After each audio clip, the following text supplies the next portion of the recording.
medical professionals. And third is the economy as We have drafted a joint memorandum circular. Pipirmahan namin dalawa. To our President and the rest of the executive branch, the Bayanihan to Heal as One Act. Care needs to solve the health problem and defeat the virus at shortage. And that is why we are the 5,000 to 8,000 that will be given. Like providing logistics, getting logistics. It has been a week since we called for a community quarantine and in its enhanced form in Metro Manila and various parts of the zone. We in government continue to respond to the public needs, mobilize resources, and oversee developments. We are also addressing the COVID-19 pandemic challenges confronting our nation. First, let me reiterate my sincerest gratitude to all our courageous frontliners in this war, especially our healthcare workers, our doctors, nurses, medical technologists, and all other allied health professionals. Maraming salamat. Asahan niyo ang suporta ng inyong gobyerno. I am saddened by the news that the virus has claimed the lives of our doctors along the way. Lahat po sila ay bayani. And not only that, talagang bumilib ako. Bihira akong sumasaludo ng tao. Pero pa yung mga doktor natin, mga health workers na disgrasya, talagang saludo ako sa inyo. Wala na kayo dito sa mundong ito, pero gano'n na lang ang pagtingin ko sa inyo.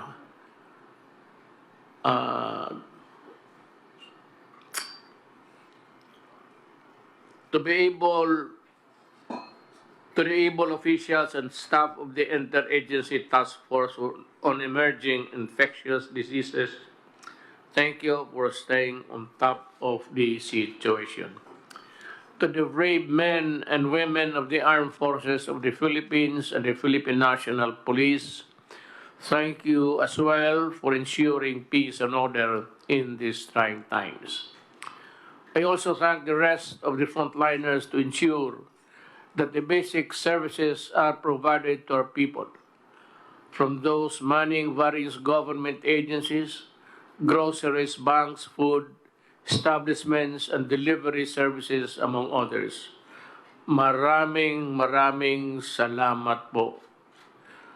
To the gracious members of the private sector who are foregoing profit to alleviate the suffering of our people, to the valiant volunteers who are bravely supplementing our frontliners, to the noble civil society organizations who are working tirelessly in calling for donations and performing charity work, thank you very much for your kindness, compassion, and generosity.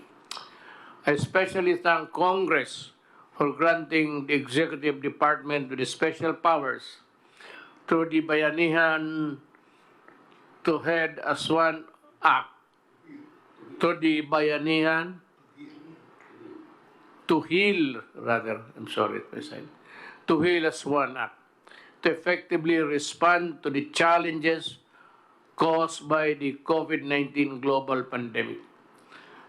I particularly thank Senate President Vicente Soto III and the House Speaker Alan Peter Cayetano for the strong and decisive leadership you have demonstrated in shepherding this measure to fruition during this critical time in our national history. To the members of both houses of Congress who sponsored and voted for this measure, I express my sincerest gratitude to all of you for granting our most urgent requests. Finally, the Executive Department can move, decide, and act freely for the best interest of the Filipino people during this health crisis. The Department of National Defense and the Department of Interior and Local Government, along with the Armed Forces of the Philippines and the Philippine National Police, are now ramping up the implementation of the National Action Plan, or NAP, as we speak, to reinforce the efforts of the Department of Health in containing COVID-19. Alam mo, tatlo lang yun sila. Department of National Defense, Department of Health, Department of yung kay Rowley, DSWD, and the DILG. One of the most important departments that are now in action. Reports on our progress of the National Action Plan will be given regularly by the Secretary of National Defense, serving as the National Action Plan Chair, with the Secretary of Interior and Local Government as Vice Chair. To the Filipino people, rest assured that your entire government is working hand in hand to safeguard your health, safety, and well-being in the face of threat posed by COVID-19. We will address all the different issues brought about by this pandemic, as well as to ensure the protection of all our people, especially those who are serving in the front lines. Supplies of food, water, and other essentials will be provided to you throughout this ordeal. Financial assistance will also be extended, especially to those in the margins and the vulnerable groups. Halos lahat ho makatanggap. Hindi naman lahat yung kagaya ni Bongo. Hindi naman niya tanggapin yan. Gagawin namin ang lahat. Hindi namin kayo pababayan. I now call on every Filipino to participate in this war by following the guidelines and set the national government and your local officials. Nothing is more important than your cooperation. I repeat, stay home, huwag matigas ang ulo. The outcome of this war depends largely on you as well. I also call on relevant agencies to ensure the speedy delivery of basic medical supplies and equipments to health facilities. From the approval, importation, and the delivery, everything must go smoothly to make sure that we do not waste time. Alam mo, isang bagay talaga na alam ng lahat is itong padili-dali, patamad-tamaran.